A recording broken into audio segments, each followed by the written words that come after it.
তো প্রথম কথা হচ্ছে ট্যাক্স। ট্যাক্স যেটা পাবলিককে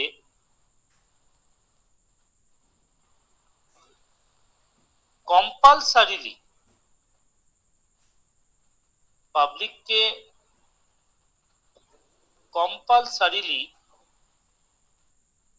গভর্নমেন্টকে যেটা পে করতে হয়, পাবলিককে কম্পালসারিলি গভর্নমেন্টকে যেটা পে করতে হয়, দ্যাট ইজ কল্ড ট্যাক্স। এটা নিয়ে আমাদের কোনো সন্দেহ নেই। গভর্নমেন্টকে যেটা সরাসরি কম্পালসারিলি পে করতে হয়, দ্যাট ইজ ট্যাক্স। এখন প্রশ্ন হচ্ছে ট্যাক্স, বিভিন্ন ধরনের ট্যাক্স আছে, কিন্তু একটা জিনিস মনে রাখবি, প্রত্যেকটা ট্যাক্স কিন্তু কখনোই কোনো ট্যাক্স উপযুক্ত আইন ছাড়া, আইন প্রণয়ন ছাড়া কোনো ট্যাক্স কিন্তু ধার্য করা যায় না, বা গ্রহণ করা যায় না, বা সংগ্রহ করা যায় না। তার মানে ট্যাক্স, ধর ইনকাম ট্যাক্স, আমার কাছ থেকে ইনকাম ট্যাক্স নেবে, ধর, তাহলে গভর্নমেন্ট এই কারণে 1961 সালে ইনকাম ট্যাক্স অ্যাক্ট 1961 বানানো। বা ধর জিএসটি নেবে, তাহলে জিএসটি অ্যাক্ট বানানো। এখন প্রশ্ন হচ্ছে অ্যাক্ট ছাড়া কি গভর্নমেন্ট ট্যাক্স নিতে পারে? না, গভর্নমেন্ট ট্যাক্স না নিতে পারে না without any appropriate law or act. এখন প্রশ্ন হচ্ছে এই কথাটা কোথায় বলা আছে? এই কথাটা বলা আছে আমাদের যদি সংবিধানের আর্টিকেল 265 চলে যায়। এই আর্টিকেল 265 এ বলা আছে যে কোনো without any application of law, অর্থাৎ কোনো আইন ছাড়া সরকার কোনোভাবে কোনো কর আরোপ বা সংগ্রহ করতে পারে না, অর্থাৎ ট্যাক্স অ্যাসাইনও করতে পারে না, ট্যাক্স কালেক্টও করতে পারে না। Anything cannot be done by the government without the appropriation of the appropriate law. Now the question is that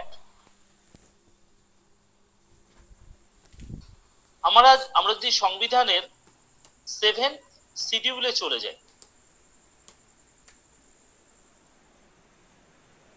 7th schedule is related to center state relation.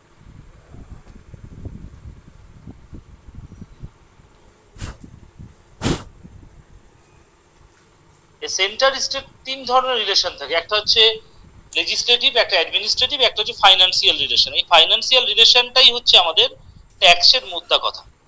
এই ফাইন্যান্সিয়াল রিলেশনের ক্ষেত্রে 7th শিডিউলে তিনটে তালিকা আছে। একটা হচ্ছে ইউনিয়ন লিস্ট বা কেন্দ্রীয় তালিকা, একটা হচ্ছে স্টেট লিস্ট বা রাজ্য তালিকা,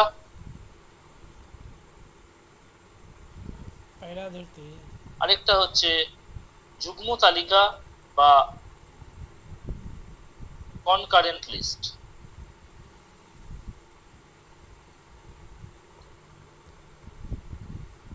ইউনিয়ন লিস্ট, কেন্দ্র তালিকা, স্টেট লিস্ট, যুগ্ম তালিকা, কনকারেন্ট লিস্ট, স্টেট লিস্ট, রাজ্য তালিকা, কনকারেন্ট লিস্ট, যুগ্ম তালিকা।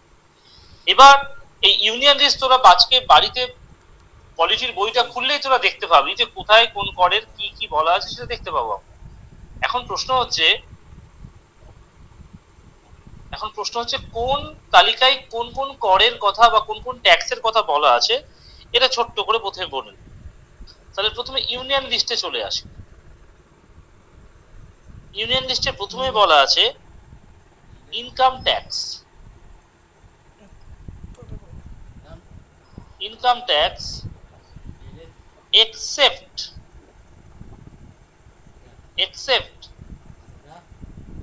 agricultural income. Agricultural income. Income tax except agricultural income. অর্থাৎ কৃষি আয় ব্যতীত অন্যান্য যে সমস্ত আয়, দ্যাট ইজ ইনকাম ট্যাক্স। সেটা ইউনিয়ন লিস্টে আছে এবং এটা কেবলমাত্র কেন্দ্র সরকার অ্যাসাইন করতে পারবে। এই ট্যাক্সটা কি করে লেভি করব সেটা কেন্দ্র সরকার অ্যাসাইন করতে পারবে। তারপর হচ্ছে corporate tax. Corporate tax. What is corporate tax? Corporate tax হচ্ছে মোদ্দা কথা, ইট ইজ ইনকাম ট্যাক্স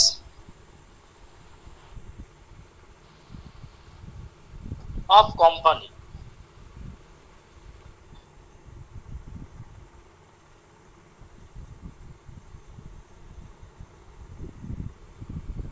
অর্থাৎ কোম্পানিকে প্রফিটের উপর যে ট্যাক্স দিতে হয় সেটাই হচ্ছে কর্পোরেট ট্যাক্স। 3 নম্বর হচ্ছে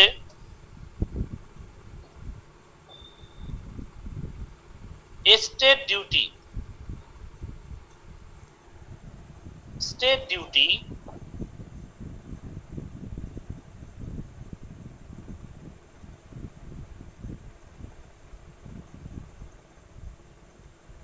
inheritance tax,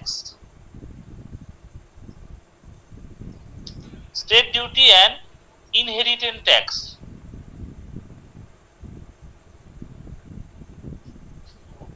state duty and inheritance tax except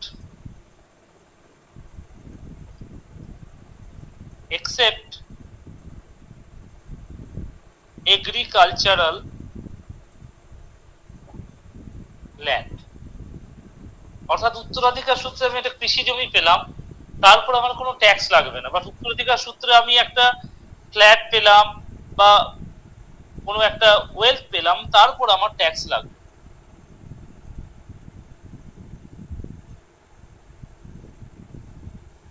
তারপরে হচ্ছে আমাদের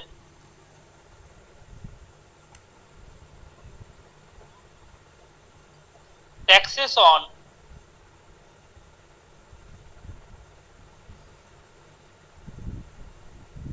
capital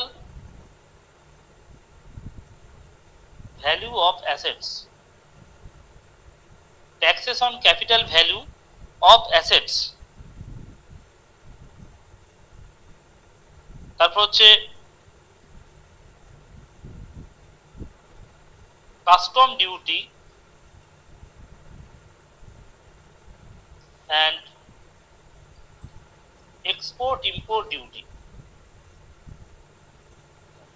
আগে যখন জিএসটি ছিল না আর কি, তখন ওই ডাইরেক্ট ট্যাক্সের একটা খুব সহজ একটা ট্রিক্স ছিল, সেটা হচ্ছে এক্সকিউজ মি।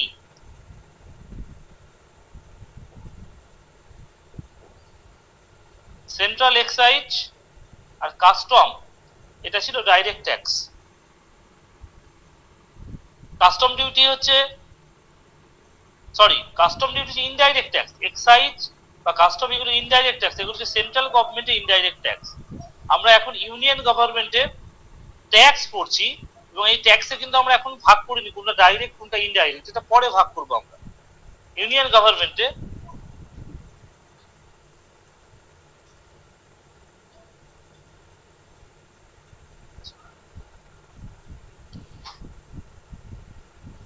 স্যার আপনি যেটা 4 নম্বর লিখেছেন taxes on capital value of assets, ওটা স্যার একটু বলবেন। ফিক্সড অ্যাসেটের কি? হ্যাঁ আরেকবার বল। বলছি আপনি ওই 4 নম্বরটা লিখেছেন না, taxes on capital value of assets, এটা একটু বলবেন স্যার। আচ্ছা, এখানে দেখ আমাদের 3 নম্বর আর 4 নম্বর অনেকটা একই মনে হচ্ছে, ঠিক আছে, একই মনে হচ্ছে। কিরকম? 3 আর 4 এই taxes on capital value of asset, এটাকে বাংলায় আমরা বলি সম্পদ কর।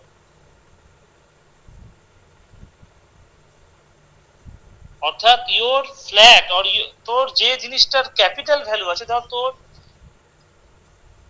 একটা ফ্ল্যাট আছে, বা তোর ধর একটা বড় দোকান আছে, বা তোর ক্যাপিটাল আছে, মধ্যে কথা ক্যাপিটাল ভ্যালু অফ অ্যাসেট, অর্থাৎ অ্যাসেটের যেটা ক্যাপিটাল ভ্যালু সেটার উপর ট্যাক্সেস আছে, যেটাকে ওয়েলথ ট্যাক্স বলা হয়। যদিও পরবর্তীকালে এগুলো কিন্তু সবই আমাদের ইউনিয়ন লিস্টে আছে, বাট পরবর্তী সময় আমরা দেখবো এই চ্যাপ্টার পড়তে পড়তে এই ট্যাক্সগুলো ভবিষ্যতে মানে পরবর্তীকালে বিভিন্ন সময় গভর্নমেন্ট এগুলোকে অ্যাবলিশ করে দিয়েছে। বাট আমরা যেহেতু এখন লিস্ট ধরে ধরে পড়ছি, এই কারণে আমাদেরকে সবটাই পড়তে হবে। বাংলাটা হচ্ছে কৃষি জমি স্যার? ব্যতীত। স্যার হ্যাঁ বল। স্যার বলছি সম্পত্তি কর ও সম্পদ কর কি এক? না না না, সম্পত্তি কর হচ্ছে প্রপার্টি ট্যাক্স, আর সম্পদ হচ্ছে ওয়েলথ ট্যাক্স। মানে ফিক্সড অ্যাসেট যেগুলোই আছে, হয়তো গাড়ি বা বাড়ি বা মানে যেটা ফিক্সড, এরকম অ্যাসেটের উপর নাকি? না, actually capital value of asset, asset দুই ধরনের হতে পারে। একটা ফিক্সড অ্যাসেট, একটা হচ্ছে ট্যানজিবল অ্যাসেট, যেটা মুভেবল আর ইমুভেবল প্রপার্টি যেটাকে বলা হয়। ধর গাড়ি, গাড়ি এক জায়গা থেকে আরেক জায়গায় নিয়ে যাওয়া যেতে পারে, গাড়ি সেটা তো অ্যাসেট, তাহলে সেটা যে মুভেবল। আর ইমুভেবল মানে হচ্ছে ধর একটা ফ্ল্যাট বা একটা বাড়ি, সেটা ইমুভেবল, এটাকে বলা হয় অ্যাসেট। আগে এই ক্যাপিটাল ভ্যালু অফ অ্যাসেটের উপর একটা ট্যাক্স ছিল, সেটা এখন এই মুহূর্তে নেই। ওয়েলথ ট্যাক্স বলা হতো, এটা এই মুহূর্তে নেই, এটা উঠিয়ে দেওয়া হচ্ছে, সেটা পরে আলোচনা করছি।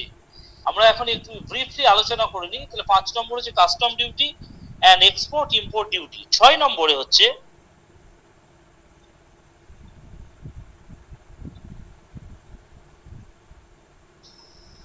Excise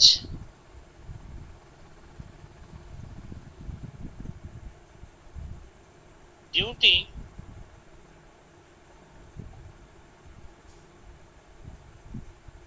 on tobacco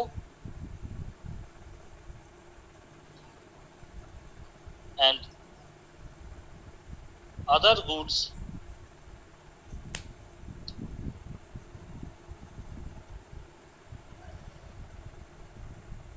produced in India. Excise duty on tobacco and other goods produced in India. তারপর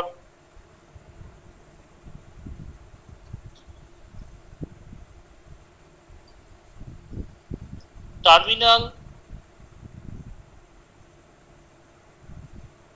taxes on fares and freights on goods or passenger carried by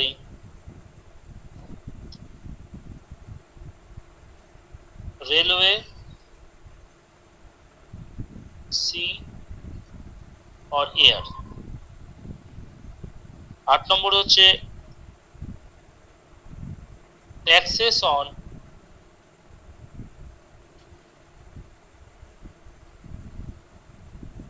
transactions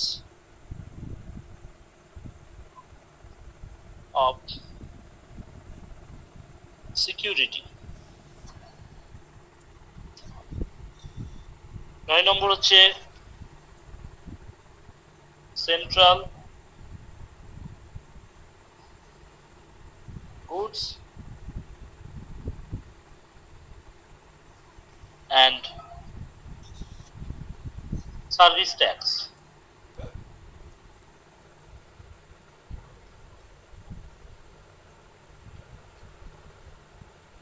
দশ নম্বর হচ্ছে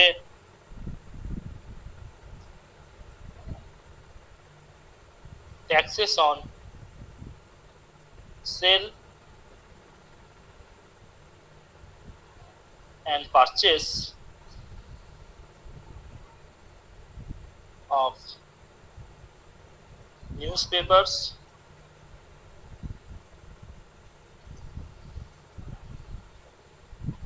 and advertisement on them. এটা central গভর্নমেন্টের tax রেভিনিউর উৎস। এবার চলে আসবো আমরা স্টেট লিস্টে কি কি আছে। স্টেট লিস্টে কি কি আছে আমরা পরের স্লাইডে চলে যাচ্ছি আমরা।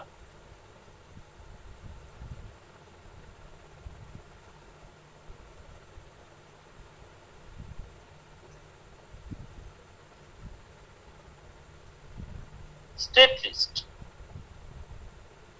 আমরা একটা ছোট্ট করে বলছি স্টেট লিস্টে কি কি আছে। প্রথম হচ্ছে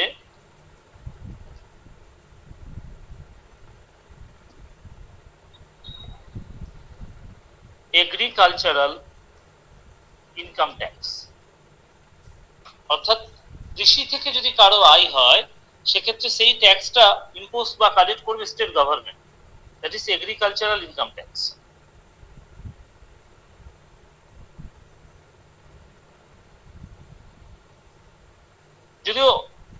যদিও অনেক স্টেট গভর্নমেন্ট এটা নেয় না, ঠিক আছে। তারপর হচ্ছে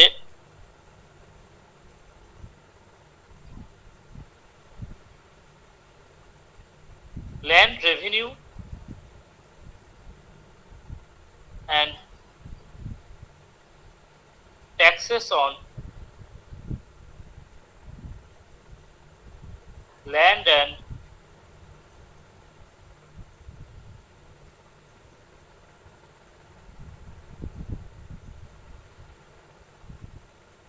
building।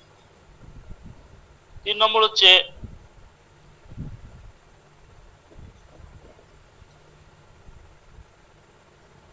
excise duty on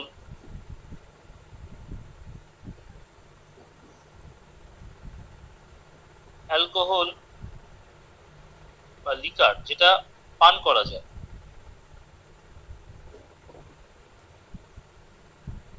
hemp, opium, গাঁজা, আফিম এগুলোর উপর ট্যাক্স নিতে পারে স্টেট গভর্নমেন্ট।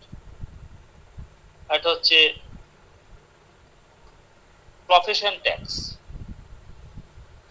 এটা আমি আর এলোবরেটলি বলছি না, এটা আমাদের সেন্টার স্টেট লিস্টের পেছনে এটা লেখা আছে, এটা আমি কয়েকটা জাস্ট এক্সাম্পল দিলাম। এখন এই যে স্টেট বা সেন্ট্রালের যে ট্যাক্সের যে তালিকাগুলো, এটাকে আমরা ছোট্ট করে ভাঙতে পারি অন ইনকাম। ইনকামের ওপর সেন্ট্রাল গভর্নমেন্ট কি কি ট্যাক্স নিতে পারে আর স্টেট গভর্নমেন্ট কি কি ট্যাক্স নিতে পারে।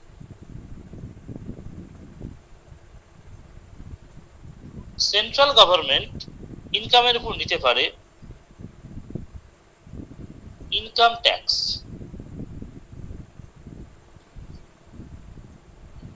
Income tax except agriculture income। Income tax except agricultural income, ওকে। একটা হচ্ছে কর্পোরেশন ট্যাক্স,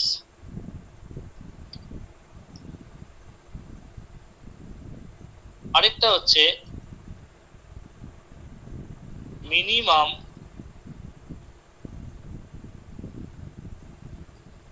অল্টারনেট ট্যাক্স। এটা নিয়ে পরে আমরা আলোচনা করবো, এটাকে ম্যাট বলা হয়, মিনিমাম অল্টারনেট ট্যাক্স। একটা হচ্ছে capital gain tax. Capital gain tax মানে কি, ধর তুই শেয়ার বাজারে ইনভেস্ট করলি, তুই 1 লাখ টাকা ইনভেস্ট করলি, দেখা গেল যে 1 লাখ টাকা খাটিয়ে তুই 1 বছর পর তুই 15 লাখ টাকা ইনকাম। তার মানে এই যে 15 লাখ 1 লাখ থেকে বেড়ে যে 15 লাখ হলো, এই 14 লাখ যে তোর ক্যাপিটালটা গেইন হলো, তার উপর গভর্নমেন্টকে ট্যাক্স দিতে হয়, that is called capital gain tax. আরেকটা ছিল ডিভিডেন্ড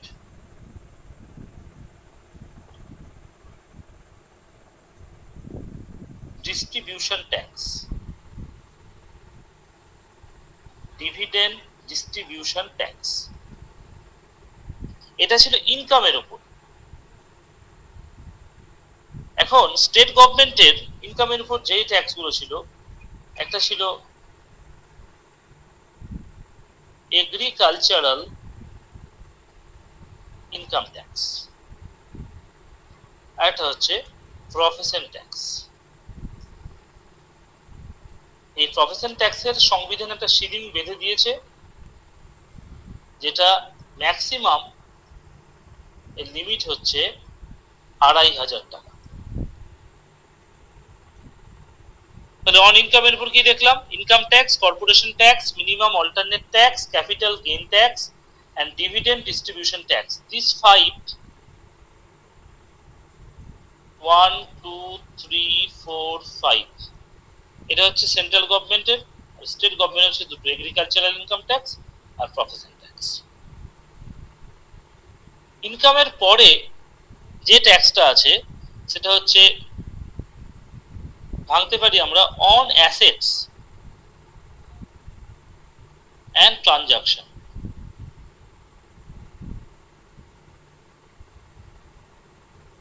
অ্যাসেটের উপর সেন্ট্রাল গভর্নমেন্ট যে ট্যাক্স নিতে পারে একটা হচ্ছে এসটিটি। এসটিটির ফুল ফর্ম হচ্ছে সিকিউরিটিজ ট্রানজাকশন ট্যাক্স, দেখে নিবি গুগলে, কোনো অসুবিধা নেই। একটা হচ্ছে সিটিটি। সিটিটির ফুল ফর্ম ছিল কমোডিটি ট্রানজাকশন ট্যাক্স। আর কি ছিল? Wealth tax.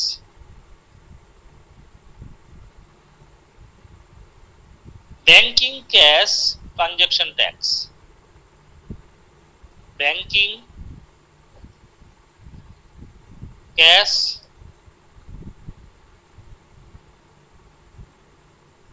Transaction tax. আর এটা হচ্ছে state duty.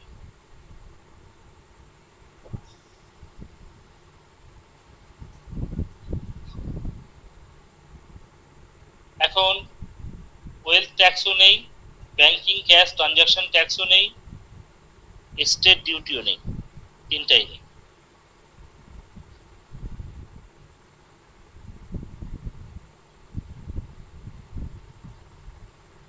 Sir custom duty কি হবে? কাস্টম ডিউটি ট্রানজাকশনের উপর হয় না,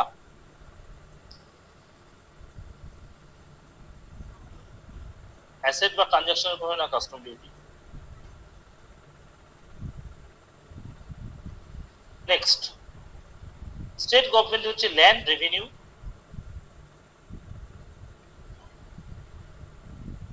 এটা হচ্ছে তোমার ল্যান্ড থাকলে ল্যান্ড রেভিনিউ দিতে হবে। একটা হচ্ছে স্ট্যাম্প বা রেজিস্ট্রেশন ডিউটি। জমি বাড়ি বিক্রি করলাম, রেজিস্ট্রেশনের জমি বাড়ি রেজিস্ট্রেশনের জন্য ধরুন গভর্নমেন্ট একটা ফিস পায়, সেটাকে রেজিস্ট্রেশন ফিস বলা হয়। আর এটা হচ্ছে property tax. Property tax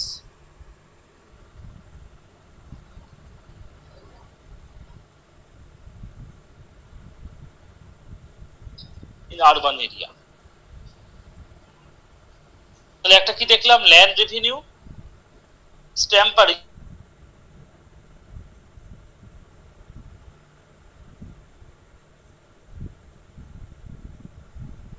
asset বা ট্রানজাকশন। অন এক্সপেন্ডিচার, এক্সপেন্ডিচারের উপর হচ্ছে hotel receipt tax. Hotel receipt tax নেই এখন। Gift tax,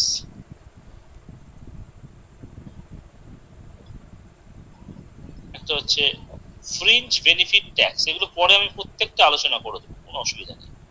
fringe benefit tax. আর স্টেট গভর্নমেন্টের ক্ষেত্রে হচ্ছে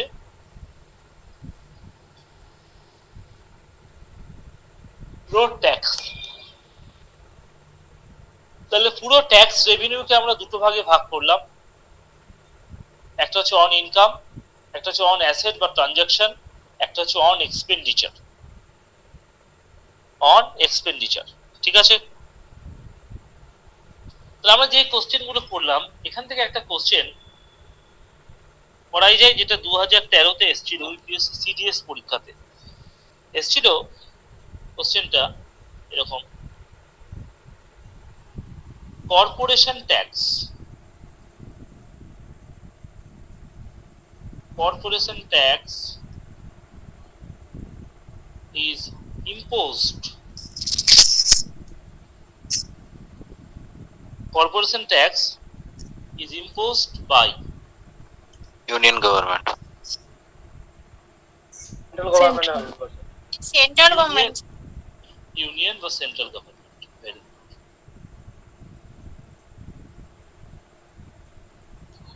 স্যার রোড ট্যাক্সটা স্যার ওটা কি সেই ন্যাশনাল হাইওয়ে ওটা করে? না, একেবারেই না। বলছি রোড ট্যাক্স এটা একটা ডিবেটেবল। কিরকম ডিবেটেবল? কিছু কিছু ক্ষেত্রে রোড ট্যাক্স মানে হচ্ছে তুই যেটা আমরা রাস্তায় দেখি সেটাকে টোল ফি বলা হয়, not toll tax. Toll fee is not tax. Road tax মানে হচ্ছে যখন তুই ধর একটা ভেহিকল কিনছিস, আদার দেন বাইসাইকেল, যখন ভেহিকল কিনছিস তখন যে বিক্রি করছে, ধর টাটা মোটরস একটা গাড়ি বিক্রি করছে, গাড়ির দাম বেসিক প্রাইস, তারপর লেখা থাকে অন রোড,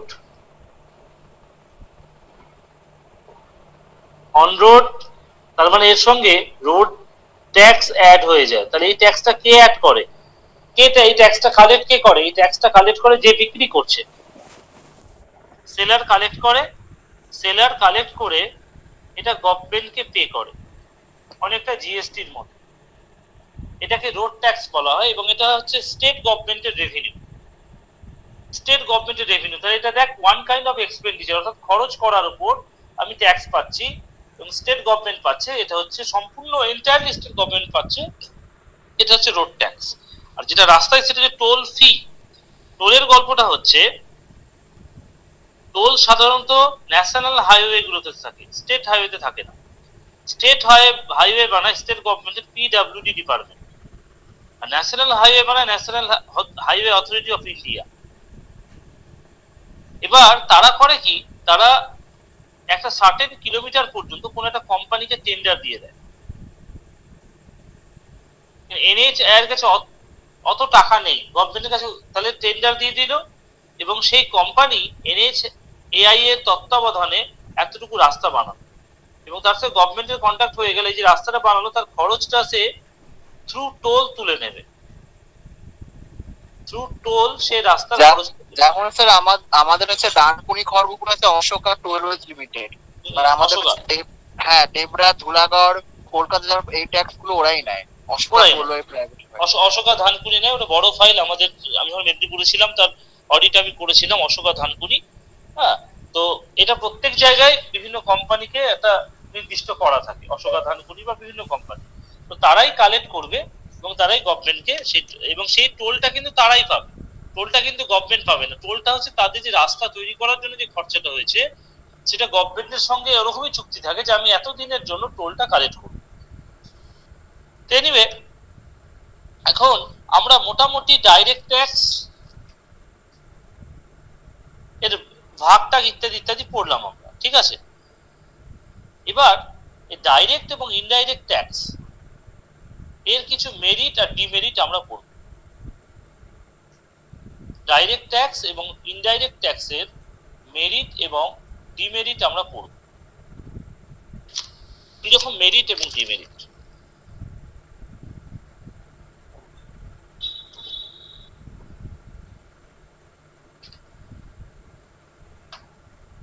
ডাইরেক্ট ট্যাক্স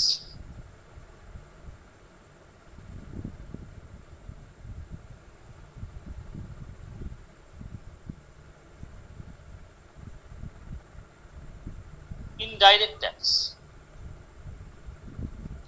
আমরা জানি ডাইরেক্ট ট্যাক্স হচ্ছে প্রোগ্রেসিভ। ডাইরেক্ট ট্যাক্স হচ্ছে প্রোগ্রেসিভ, মানে রিচার পার্সনকে বেশি ট্যাক্স দিতে হবে, ঠিক আছে। তাহলে রিচার পার্সনকে যদি বেশি ট্যাক্স দিতে, progressive in the nature, direct income tax actually income inequality এটাকে কমায়, যেটা আমরা চ্যাপ্টারের প্রথমেই বলেছিলাম কিভাবে কমায়। দ্বিতীয় কথা, ইনডাইরেক্ট ট্যাক্স কিন্তু সেই অর্থে প্রোগ্রেসিভ নয়, ইট ইজ রিগ্রেসিভ। কেন রিগ্রেসিভ? আমি বলেছিলাম ধর পার্লেজি বিস্কুট মুকেশ আম্বানিও কিনছেন, তিনিও 10 টাকা প্যাকেট কিনছেন, ট্যাক্স রেট 18%, 1 টাকা 80 পয়সা, তিনি 11 টাকা 80 পয়সা দিয়ে কিনছেন। আবার মুকেশ দ্বিবেদী, তিনি সাধারণ এক ভদ্রলোক, ছোটখাটো একটা চাকরি করেন, তিনিও এই 11 টাকা 80 দিয়ে কিনছেন।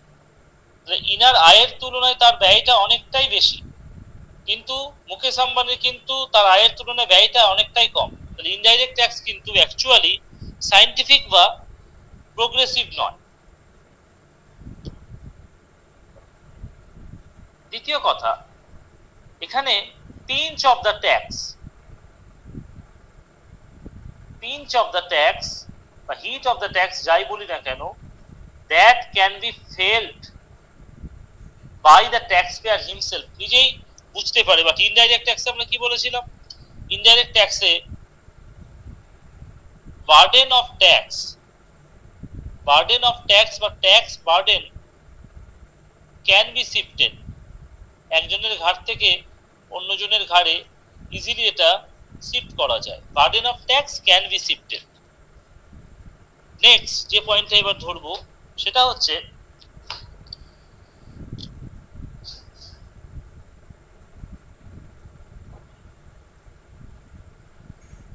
ইনকাম ট্যাক্স, সেভিংস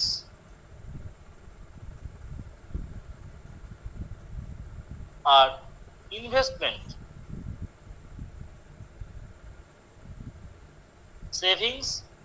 ইনভেস্টমেন্ট, এই দুটো জিনিস বাড়ায়। কিরকম?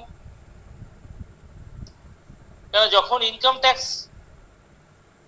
ডিডাকশনে আমরা দেখেছি ইনকাম ট্যাক্স তখনই ছাড় পাবে যদি তুমি এনপিএস করো, যদি তুমি সুকন্যা করো, অর্থাৎ তোমাকে কিছু সেভিংস করতে উৎসাহ দেয়, কিছু ইনভেস্টমেন্ট করতে উৎসাহ দেয়। ঠিক আছে? এক্ষেত্রে কিন্তু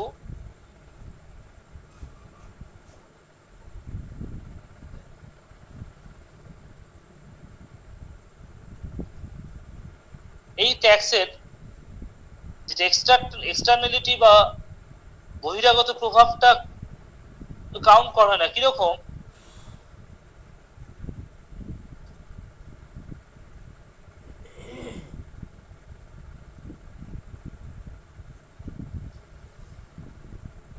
ধর একজন লেখক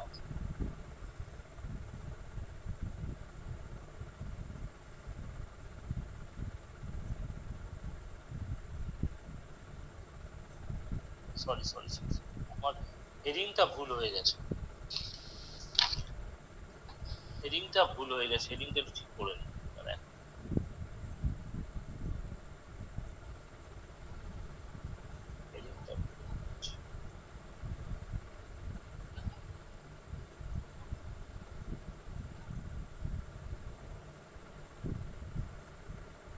এটা হবে মেরিটস,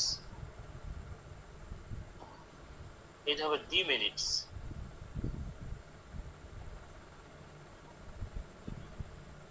এই পয়েন্টগুলো 1 আর 2 নম্বর পয়েন্টগুলো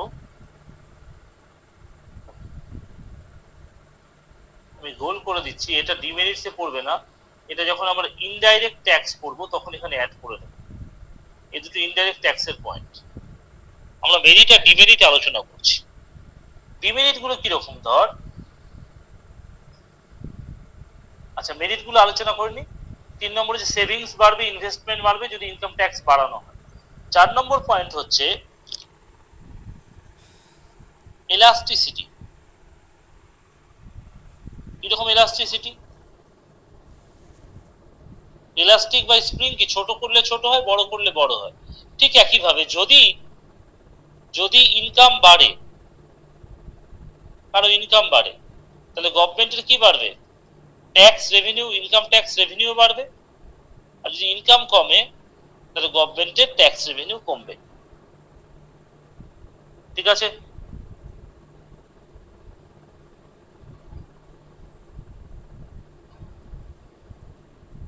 তারপরে আমরা ডিমেরিটসে চলে আসি। প্রথম কথা হচ্ছে 1 নম্বর ডিমেরিটস। তোরা একজন লেখক, আর একজন ফিল্ম স্টার যে ধর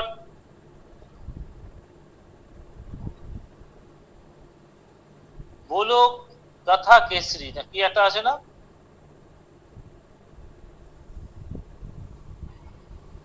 ওই যে অক্ষয় কুমার বা কেসরি স্যার, বলো যুবা কেসরি, অর্থাৎ তারা একটা নেগেটিভ পার্টিকেলকে প্রমোট করছে, কিন্তু তাদের দুজনের ইনকাম সেম, অর্থাৎ তাদের দুজনকে 30% করে ইনকাম ট্যাক্স দিতে হচ্ছে। বাট একজন সমাজ গঠনের কাজ করছেন আর একজন সমাজকে অবক্ষয়ের দিকে নিয়ে যাচ্ছেন, কিন্তু ইনকাম ট্যাক্স কিন্তু কখনোই দুই ব্যক্তিকে ডিফারেন্সিয়েট করতে পারছে না যে একজনের ইনকাম সেটা সমাজ গঠনের কাজে লাগছে আর একজনের ইনকাম সমাজ গঠনের কাজে লাগছে না, এই দুটোকে ডিফারেন্সিয়েট করতে পারছে না। ঠিক আছে, 2 নম্বর।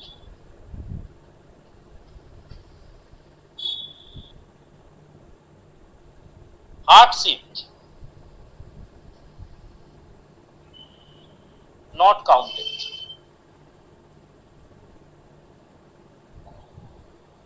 অর্থাৎ কে ইনকামটা কত কষ্ট করে করেছে এটা কিছুতেই কাউন্ট করা হয় না। ধর একজন কার্পেন্টার,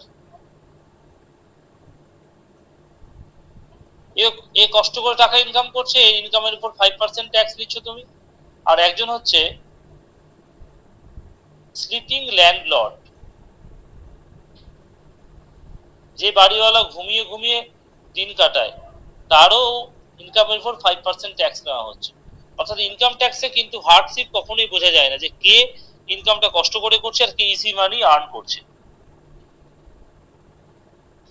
তারপরের পয়েন্ট হচ্ছে ডিমেরিটসে 3 নম্বর, যদি হাই ইনকাম ট্যাক্স হয়, যদি হাই ইনকাম ট্যাক্স হয় তাহলে একটা লেজিনেস চলে আসে।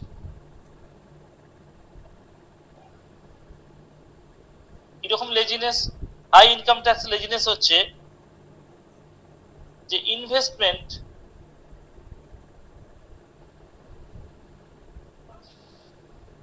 কম করতে চায় মানুষ। কেন?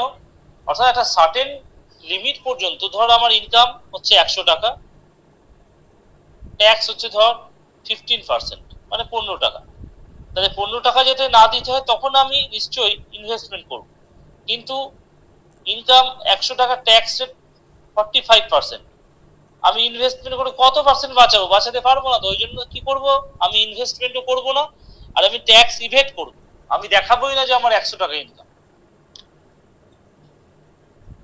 এবং এখান থেকে অ্যাকচুয়ালি যদি ইনকাম ট্যাক্স রেট যদি হাই হয় না, সেক্ষেত্রে কিন্তু ট্যাক্স ইভেশন বেড়ে যায়। ট্যাক্স রেট যদি হাই হয় সেক্ষেত্রে ট্যাক্স ইভেশন বেড়ে যায়। এবার প্রশ্ন হচ্ছে, এটা নিয়ে একটা খুব দারুণ গল্প আছে যে একটা গুড ট্যাক্স সিস্টেমের মূল মোটো হচ্ছে ট্যাক্স রেট কখনোই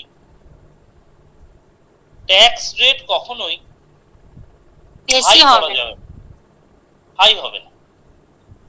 ঠিক আছে, এবার আমাদের যখন আমরা এই ডিপার্টমেন্টে যখন আসি, জিএসটি ডিপার্টমেন্টে যখন আসি, তো আমাদের সল্টলেকের এটিআই আমাদের একটা ক্লাস হয়েছে এবং ক্লাস নিয়েছিলেন আমাদের জিএসটির একজন স্টলওয়ার্ট অফিসার, তোরা তার নাম জানবি না, তার নাম হচ্ছে আদেশ কুমার শ্রীবাস্তব।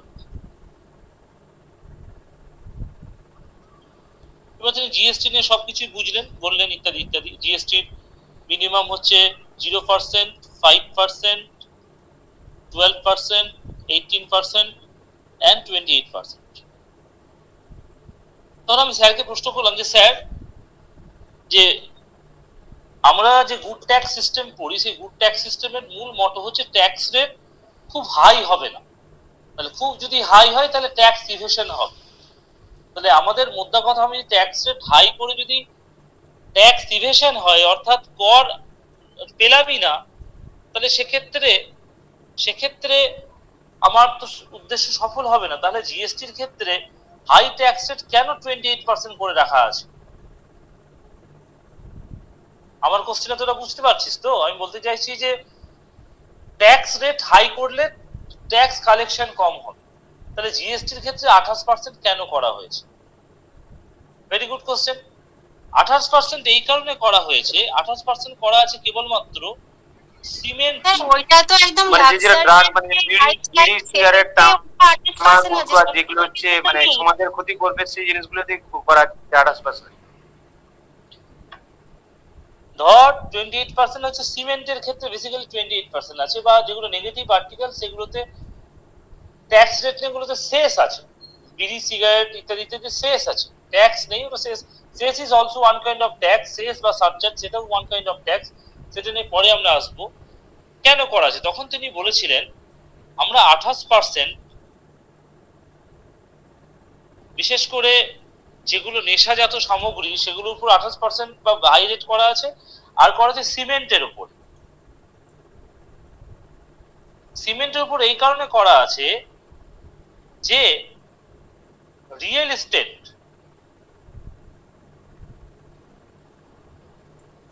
বড় বড় বিল্ডিং, এগুলো কোথায় তৈরি হয়? এগুলো গ্রামে তৈরি হয় না, শহরে তৈরি হয়। শহরে ছুটে যাবার প্রবণতা এখন একটা বাস্তবিকতার মধ্যে দাঁড়িয়ে আছে, এবং সেটা যেহেতু বাস্তবিকতার মধ্যে দাঁড়িয়ে আছে তখন সরকার বুঝতে পারছে যে রিয়েল এস্টেট অর্থাৎ বড় বড় বিল্ডিং তৈরি করতে মূল কাঠামো কি দরকার? সিমেন্ট দরকার। এই সিমেন্ট এর উপর 28% এই কারণে করে দিয়েছে, অর্থাৎ যারা এই বড় বড় বিল্ডিং বানাচ্ছে তাদের ফাইন্যান্সিয়াল ক্যাপাসিটি আছে সেই সিমেন্ট কেনা। এই কারণে গভর্নমেন্ট, ওই যে একটা কথা বললাম, ট্যাক্সের ডিস্ট্রিবিউশন করে গভর্নমেন্ট কি চাইছে? গভর্নমেন্ট চাইছে ইনকাম ইনইকুয়ালিটি দূর করতে, ইনইকুয়ালিটিটা কমাতে, মানে ওয়েলফেয়ার অফ স্টেট গঠন করার জন্য, মানে ডিপিএসপিটাকে লাগু করার জন্য এই কাজগুলো করছে। এবার দেখ, আমরা যারা বাড়িঘর তৈরি করি, আমরা কি সারা জীবন তো বাড়িঘর তৈরি করি না, যখন প্রয়োজন হলো, তো আমাদের সিমেন্টের সেই অর্থে প্রয়োজন হয় না। কিন্তু যারা যারা বড় বড় রিয়েল এস্টেট করছে, বড় বড় কলকারখানা তৈরি হচ্ছে, অর্থাৎ যেখানে নির্মাণ কার্য প্রচুর হচ্ছে, সেইখানে সিমেন্টের প্রচুর প্রয়োজন, এবং তারাই বানাচ্ছে, ছোটখাটো লোকজন বানাচ্ছে না, যাদের ফাইন্যান্সিয়াল ক্যাপাসিটি আছে তারাই বানাচ্ছে, ওই জন্য তাদের কাছ থেকে 28% ট্যাক্স কালেক্ট করছে। দ্যাট ইজ দ্য মূল মোটো। এই আনসারটা উনি দিয়েছিলেন, এবং পরে দেখলাম yes this is quite a right answer, এটাকে রাইট আনসার বলা যায়। অর্থাৎ ইনকাম ইনইকুয়ালিটি দূর করাই হচ্ছে গভর্নমেন্টের মূল মোটো বা ট্যাক্সেশনের মূল মোটো। এবার ছোট কিন্তু যে স্যার বল স্যার বেসিক যে জিনিসগুলো যেমন হচ্ছে মিল্ক, সেগুলোর উপর যেন বেসিক মানে মানুষের বেসিক চাহিদা, তো সেগুলোর উপর ট্যাক্স নেই। কম ইনকাম করছে সেও বাড়ি বানাতে গিয়ে 28% ট্যাক্স দিচ্ছে, অনেক ইনকাম করছে সেও বাড়ি বানাতে গিয়ে 28%। হ্যাঁ, ভেরি গুড কোশ্চেন। যে কম ইনকাম করছে সেও 28% দিচ্ছে, যে বেশি ইনকাম করছে সেও 28% দিচ্ছে। কোথায় দিচ্ছে? সেটা দিচ্ছে কোথায়? সেটা দিচ্ছে ইনডাইরেক্ট ট্যাক্সেশনের ক্ষেত্রে। এবার ইনডাইরেক্ট ট্যাক্সটা কি, ভালো করে ব্যাপারটা বোঝার চেষ্টা করি। এই কারণে ছোট্ট একটা গল্প বলি। ইনকাম ট্যাক্স এর 2020 সালে যখন বাজেট হলো, তখন গভর্নমেন্ট দুটো রেজিম করলো। একটা ওল্ড রেজিম, পুরনো রেজিম, একটা হচ্ছে নিউ রেজিম।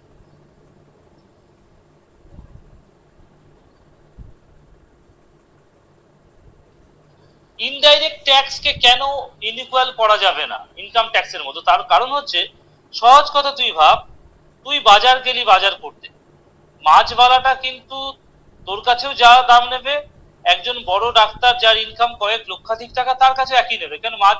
মাছওয়ালা ওইভাবে ডিফারেন্সিয়েট করতে পারবে না। আপনি ডাক্তারবাবু আছেন, আপনার মাসে 5 লাখ টাকা ইনকাম, আপনার জন্য মাছের দাম 5,000 টাকা কেজি, আর আপনি সাধারণ একজন মধ্যবিত্ত একজন মানুষ, আপনার কাছে কম নেবে, এই ডিফারেন্সিয়েট করা সম্ভব নয়। ওই কারণে ইনডাইরেক্ট ট্যাক্সকে কখনোই ওই আলাদা করা সম্ভব নয়, একই রকম রাখতে হবে। এবার মুশকিল হচ্ছে, দেখ ভালো করে, গভর্নমেন্ট করলো কি, ওল্ড রেজিম করলো আর নিউ রেজিম করলো। ওল্ড রেজিম মানে হচ্ছে যাদের ধর সেভিংস বেশি, তারা ওল্ড রেজিমে থাকলো, আর যাদের সেভিংস কম তারা নিউ রেজিমে চলে গেল। দেখা গেল যে একজনের ইনকাম যদি 15 লাখ টাকা হয়, তাহলে ওল্ড রেজিমে তার ট্যাক্স লাগতো 2,73,000 টাকা, whereas নিউ রেজিমে তার লাগতো 1.93 এত লাখ টাকা। তো নর্মালি বুঝতেই পারছিস যে নিউ রেজিমে তার কম ট্যাক্স লাগতো। এবং দেখা গেছে ভারতের সবাই যদি নিউ রেজিম অপ্ট করে তাহলে গভর্নমেন্টের মোটামুটি 50,000 কোটি টাকা গভর্নমেন্টের রেভিনিউ লস হবে। তাহলে কোন গভর্নমেন্ট চায় যে তার রেভিনিউ লস হোক? কেউ চায় কি? তাহলে গভর্নমেন্ট এটা কেন করবে? ভালো করে মন দিয়ে শোন। তোর আগে ইনকাম ছিল 100 টাকা, ইনকাম ট্যাক্স ছিল 30 টাকা, তোর হাতে কত টাকা থাকতো? 70 টাকা। এটাকে বলা হতো ডিসপোজেবল ইনকাম। এই 70 টাকা দিয়ে তুই খরচ করতে পারতিস, তুই একটা মোবাইল কিনলি বা সিনেমা দেখলি, ট্রেনে করে কোথাও গেলি। তার মানে এই 70 টাকার বিনিময়ে 70 টাকার 18% গভর্নমেন্ট জিএসটি হিসাবে ইনডাইরেক্ট ট্যাক্স হিসাবে পেয়ে যাচ্ছে, 70 টাকার পাচ্ছিল। এবার করলাম কি, গভর্নমেন্ট করলো কি, ইনডাইরেক্ট ট্যাক্স নিউ করে ট্যাক্স করে দিল তোর 10 টাকা। তুই ভাবলি বাহ, আমার তো ইনকাম ট্যাক্স কম দিতে হচ্ছে, কিন্তু তোর ইনডাইরেক্ট কিন্তু তোর ডিসপোজেবল ইনকাম হয়ে যাচ্ছে বেশি। তার মানে 90 টাকার 18%, মানে গভর্নমেন্ট তোর কাছে ইনডাইরেক্ট ট্যাক্স বেশি তোর কাছ থেকে কালেক্ট করছে। এখন প্রশ্ন হচ্ছে যে ইনকামটা হচ্ছে আমাদের তো করতেই হয়, কিন্তু আমি খরচ তো না করতে পারি, খরচ যদি না করি গভর্নমেন্ট আমার কাছে 18% ট্যাক্স পাবে? Very good question. এখানে গভর্নমেন্ট একটা বুদ্ধি করে করলো কি, গভর্নমেন্ট করলো সেই সমস্ত কমোডিটিকে আস্তে আস্তে ট্যাক্সের আওতায় আনলো যেগুলো আগে ছিলই না। ধর চালের উপর ট্যাক্স ছিল না, এখনো চালের উপর, খোলা চালের উপর ট্যাক্স নেই, মুড়ির উপর ছিল না, কিন্তু যখনই প্যাকেজড হয়ে গেল, চালটা বাসমতি হয়ে গেল বা মুড়িটা কোনো একটা কোম্পানির প্যাকেজড হয়ে গেল, তারপর জিএসটি হয়ে গেল। তো দুধ, নর্মাল দুধের উপর গোয়ালার কাছ থেকে দুধ নিয়ে কোনো জিএসটি নাই, কিন্তু যখন তুই প্যাকেজ হিসেবে নিচ্ছিস তখন জিএসটি আছে। তাহলে গভর্নমেন্ট এই খেলাগুলো কেন করে? গভর্নমেন্টের মোদ্দা কথা, সরকার চালাতে গেলে তার একটা র্যাপিড হ্যাভক ইনকাম দরকার, নাহলে সে যে কারণে সরকারে এসেছে, অর্থাৎ ওয়েলফেয়ার অফ দেয়ার সাবজেক্ট, সেটা করতে পারবে না। তো এই ব্যালেন্সটা চলতে থাকে ডাইরেক্ট ট্যাক্স এবং ইনডাইরেক্ট ট্যাক্সের মধ্যে। আমি নেক্সট ক্লাসে শেষ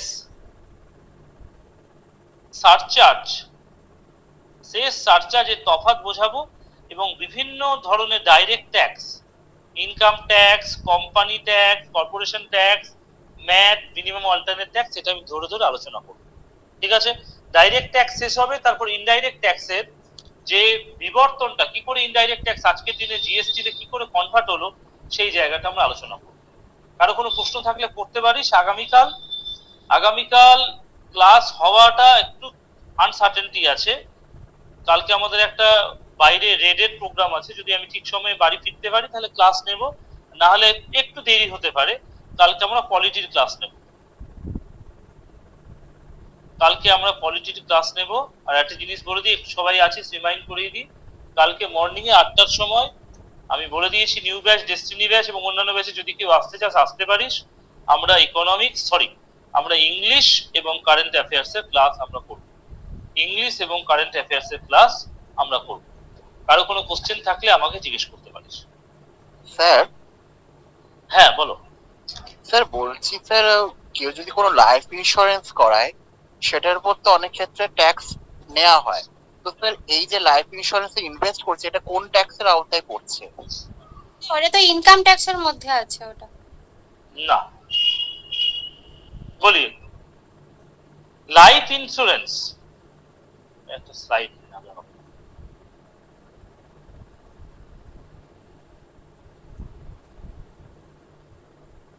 আমরা যখন এলআইসির পলিসি করি, ঠিক আছে, এবার দেখবি আমাদের স্যার ওইখানে তো জিএসটি কাটে, ওটা ইনডাইরেক্ট ট্যাক্স, কিন্তু যখন একজন ইনকাম মানে যে ইনকাম ট্যাক্স দেখায় সেখানে কিন্তু যে এলআইসি যেটা দেখানো ওটা তো ডাইরেক্ট ট্যাক্সের মধ্যে পড়ছে। না বস, ভালো করে শোনো, তোমার ইনকাম হচ্ছে ধরো 100 টাকা গ্রস ইনকাম, ঠিক আছে। এখান থেকে প্রথমে গভর্নমেন্ট পি ট্যাক্স বাদ দিয়ে দেয়, অলরেডি ট্যাক্সটা কাটা আছে।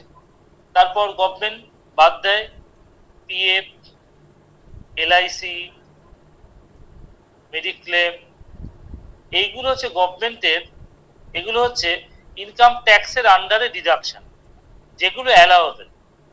ইনকাম ট্যাক্স সেকশন 80C তে এই ডিডাকশন গুলো অ্যালাউবেল। অর্থাৎ এলআইসি বাবদ তুমি যে ধর 100 টাকা ইনকাম, তো এলআইসি তে 30 টাকা খরচা করেছিস, তার মানে তোকে ট্যাক্স দিতে হবে, তো ট্যাক্সেবল ইনকাম হয়ে গেল 70 টাকা। 70 টাকা, তাহলে এলআইসি ইজ ইউর ইনভেস্টমেন্ট। নাও তুই যখন এলআইসি করছিস আর কি, তুই দিচ্ছিস premium, monthly, quarterly, yearly premium দিচ্ছিস। তো প্রিমিয়াম তুই দিচ্ছিস ধর 26,000 টাকা, কিন্তু যখন তুই রিসিপ্টটা পাচ্ছিস দেখবি ওখানে লেখা থাকছে ট্যাক্সেবল ভ্যালু ধর 25,000, CGST 500, SGST 500, total 26,000। Why CGST SGST? Because LIC বা লাইফ ইন্স্যুরেন্স এটা তোকে একটা সার্ভিস দিচ্ছে। তোর যদি কিছু হয়ে যায়, তোর অবর্তমানে এই ফাইন্যান্সিয়াল সার্ভিস পাবে তোর পরিবার, বা যখন এলআইসি ম্যাচিওর হয়ে যাবে এই ফাইন্যান্সিয়াল সার্ভিস পাবো আমি। সুতরাং যখনই সার্ভিস দিচ্ছে এলআইসি, তার মানে এলআইসি কে আমি যে ট্যাক্সটা পে করছি, দ্যাট ইজ সিজিএসটি আর এসজিএসটির বিনিময়ে, that is called indirect tax. Because LIC is providing me some kind of service, আমি সার্ভিস পাচ্ছি, তার বিনিময়ে আমি যে ট্যাক্সটা পে করছি সেটা হচ্ছে সার্ভিস ট্যাক্স। ছিল আগে, এখন হচ্ছে GST goods or service tax. অর্থাৎ যাহা গুডস তাহা গুডস, যাহা গুডস নয় তাহাই সার্ভিস। ইভেন স্যার অনেকে কিন্তু ইন্স্যুরেন্সের ক্লেম বা মানে যে প্রিমিয়াম গুলোকে ট্যাক্স ছাড় পাওয়ার জন্যও করে। অনেক সময় বলেও দেয় যে আমাকে তাড়াতাড়ি এটা দিয়ে দিন, না আমি নয়তো আমার মানে আইটি রিটার্ন আমি শো করতে পারছি না, প্রশ্ন করবো আপনার টাকা কোথা থেকে গেল। অ্যাকচুয়ালি আমাদের সাধারণত এক 1/3/2023 থেকে ধর 29/2/2024 এই ইনকামটা প্রথমে দেখা হয়, এর মধ্যে কতটা ট্যাক্সেবল ইনকাম। এবার যদি দেখা যায় যে তোর ইনকাম হচ্ছে 100 টাকা, কিন্তু তুই যদি এর মধ্যে কিছু ইনভেস্ট করিসনি, অর্থাৎ এলআইসি করিসনি বা এনএসসি করিসনি, করলে ছাড় পেতিস, তাহলে 20 টাকাটা তুই ইনভেস্ট করতে পারবি 31 মার্চের মধ্যে। 31 মার্চের পরে কিন্তু আর ইনভেস্ট করা যাবে না। এবং এই তথ্যটা জুলাই মাসের মধ্যে যে আইটি রিটার্ন দিতে হয়, সেখানে এই তথ্যটা ফুটে উঠবে। ঠিক আছে, বুঝাতে পারলাম? তাহলে স্যার বলছি যে ধরেন এলআইসি তে আমি যে ইনভেস্টমেন্টটা করছি, আর অথবা পোস্ট অফিসে পিএলআই এর মাধ্যমে যে ইনভেস্টমেন্টটা করছি, দুটোর মধ্যে পার্থক্য কি? মানে আমি দুটোর মধ্যে কোনটাতে বেশি সুবিধা পাবো, বা কোনটা বেশি মানে প্রফিটেবল? দেখ, পিএলআই বা এলআইসি, পিএলআই মানে সেটা এক ধরনের লাইফ ইন্স্যুরেন্স, আর এলআইসি এটা হচ্ছে লাইফ ইন্স্যুরেন্স। একটা জিনিস বুঝতে হবে যে যদি আমি প্রফিটের কথা ভাবি মানে প্রফিটটা আমি পেতে চাই, আমি ইনভেস্ট করছি, আমি প্রফিট পেতে চাই, আমার অবর্তমানে কি হবে আমি দেখতে চাই না, তাহলে তোমার এলআইসি তে ইনভেস্ট করে লাভ নাই। যদি তুমি ফ্যামিলির কথাই ভাবো, তাহলে তুমি একটা টার্ম ইন্স্যুরেন্স করে নাও। টার্ম ইন্স্যুরেন্স মানে হচ্ছে সাধারণত তুই বেঁচে থাকলে কিছু পাবি না, বা তোর যদি কিছু হয়ে যায় তোর ফ্যামিলি কিন্তু একটা হিউজ ফাইন্যান্সিয়াল বেনিফিট পেয়ে যাবে। এটা সবার করা উচিত। আর যদি কারো প্রফিটের কথা ভাবতে হয়, তাহলে সিম্পলি তাকে এসআইপি বা মিউচুয়াল ফান্ডে ইনভেস্ট করা উচিত। কেন? মিউচুয়াল ফান্ডে যেটা হয়, রিটার্নটা হিউজ, 12% থেকে 15% পর্যন্ত রিটার্ন দেয়। এবং এটা আমার আজকের দিনে 100 টাকা আমি যদি সাধারণ ব্যাংকে সেভিংস অ্যাকাউন্টে রাখি, ম্যাক্সিমাম 3 থেকে 4% ইন্টারেস্ট পাবো। পিএফ এ রাখলে 7%। ঠিক আছে, কিন্তু যে হারে আমাদের ইনফ্লেশন বাড়ছে এবং সেই হারে আজ আমাদের ইনকাম যে উঠতে পারছে না, এই কারণে সবার উচিত একটা এসআইপি, এটাকে সিস্টেমিক ইনভেস্টমেন্ট প্ল্যান বলা হয়। এটা করলে পরবর্তীকালে যারা খুব প্ল্যানিং করে চলে আর কি, ইকোনমিক প্ল্যানিং করে চলে, তারা টার্ম ইন্স্যুরেন্স করে এবং মিউচুয়াল ফান্ড বা এসআইপি করে। ঠিক আছে, কিন্তু মুশকিল হচ্ছে আমরা যারা মধ্যবিত্ত বাড়ির মানসিকতার বিশ্বাসী আর কি। না স্যার, আমি বলতে চাইছি যে হ্যাঁ বল। এসআইপি তে প্রচুর প্রফিট স্যার, আমার করার আছে, আমি জানি। বল। আমি বলতে চাইছি আমার কোনোটাই করা নেই, আমি জানি প্রফিট, কিন্তু আমার এলআইসি আছে। এবার আমি বলছি যে এলআইসি, দাঁড়া দেববিতার প্রশ্নটা নিয়ে নি। দেববিতা বল। আমি বলছি যে এলআইসি একটা মানে ইন্ডিপেন্ডেন্ট বডি, কিন্তু ধরুন যে পোস্টাল, ও তো আন্ডার সেন্ট্রাল গভর্নমেন্ট, ও কাজ করছে। তা এখন দুটোর মধ্যে পার্থক্যটা কি? মানে এই ক্ষেত্রে LIC is not independent body, LIC is a PSU. এটাও গভর্নমেন্ট অফ ইন্ডিয়ার একটা পাবলিক সেক্টর ইউনিট, ঠিক আছে? আর পিএলআই হচ্ছে ইট ইজ ইন্ডিয়ান গভর্নমেন্টের একটা সাবসিডিয়ারি সংস্থা, দুটোই গভর্নমেন্টের, তা সেটা নিয়ে কোনো অসুবিধা নেই, ঠিক আছে? এবার প্রত্যেকটা জিনিসের বেনিফিট এক এক রকম। এবার বিষয়টা হচ্ছে বিন্দুতে সিন্ধু হয়, অনেকে এটা ভাবে সে একটু একটু করে জমায়, পোস্ট অফিসে হচ্ছে একটু একটু করে জমানোর জায়গা থাকে, এলআইসি হচ্ছে একই রকম, এটা প্ল্যান টু প্ল্যান ভ্যারি করে। এলআইসি তে কত পার্সেন্ট ইন্টারেস্ট দেয় এ বাবা, আমি জানি না, I am not financial adviser, এটা গুগল করে দেখে নাও। এলআইসি এটা ডিপেন্ড করে বিভিন্ন প্ল্যানের উপর। এলআইসি অ্যাকচুয়ালি তুই যে পলিসিটা তুই দিচ্ছিস, সেই পলিসির যেটা প্রিমিয়াম, পলিসি ডিটেইল লেখা থাকে, টার্ম কত দিনের, সাম অ্যাসিওর্ড কতটা, এবং তার সঙ্গে বোনাস ভ্যালু দেয় এলআইসি,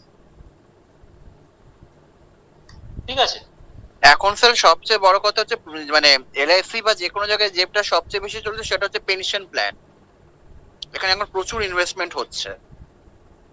ঠিক ঠিক ঠিক ঠিক।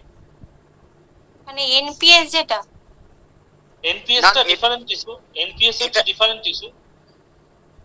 এনপিএস এটা হচ্ছে নিউ পেনশন।